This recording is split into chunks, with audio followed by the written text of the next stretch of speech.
En mars dernier, M6 diffusait un nouveau numéro d'enquête exclusive. Le reportage, baptisé Sexe et amour en Afrique de l'Ouest, traitait de différents sujets. Parmi eux, la difficulté à vivre pleinement sa sexualité, notamment lorsque l'on est gay. Pour cela, Bernard de la Villardière a rencontré un homme au Sénégal âgé d'une soixantaine d'années. Des mois après le tournage, ce dernier accuse la production de ne pas avoir su préserver son anonymat, et ce qui a conduit à une agression, comme le révèlent nos confrères de Mediapart. À l'écran, la voix off précise que des jeunes gens ont accepté de témoigner sur leur sexualité, dans un lieu tenu secret. Les téléspectateurs avaient également appris que ces témoins avaient tenu à garder également l'anonymat. Finalement, ce sexagénaire estime que le deal n'a pas été respecté. Avant le tournage, on avait convenu de faire l'intégralité de l'interview dans mon appartement.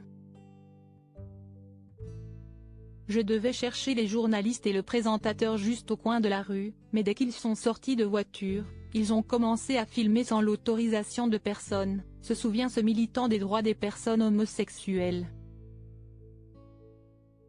Je ne savais pas qu'il allait mettre en boîte ce que je disais dans la rue, car je pensais que tout devait se passer à l'intérieur. Si j'avais su ça, je n'aurais jamais répondu. Le témoin agressé à son domicile, l'a scellé une somme à 5 chiffres réclamée CIST alors qu'il a été reconnu et ciblé, des homophobes qui habitaient mon quartier, qui ont vu l'émission, l'ont partagé avec tout le monde pour dire que j'étais un homosexuel notoire, qu'il fallait éliminer. Ils ont bousillé ma vie. S'il avait respecté les engagements et pas diffusé ma rue, je n'aurais jamais quitté mon pays. Car, pour information, le militant qui s'est rendu en France à l'occasion d'une conférence sur le VIH y demande l'asile. Une décision prise après une agression survenue à son domicile, comme le raconte sa fille. Dès que j'ai ouvert, ils m'ont sauté dessus, m'ont bousculé, se sont mis à chercher mon père partout en mettant tout par terre. Ils me demandaient où il était, à Panthéon. En plus de vouloir quitter le Sénégal pour se réfugier en France, l'homme me réclame 10 000 € d'indemnisation, via son avocat. En mars dernier, M6 avait déjà répondu à l'avocat du témoin.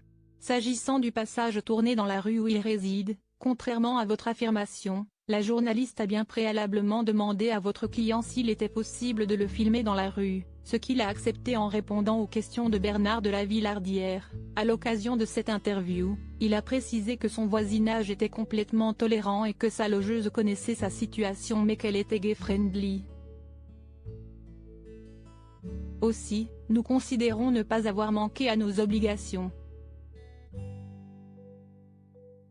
Plus récemment, la production d'enquête exclusive a été jointe par Mediapart et indiqué ne pas croire en l'agression racontée.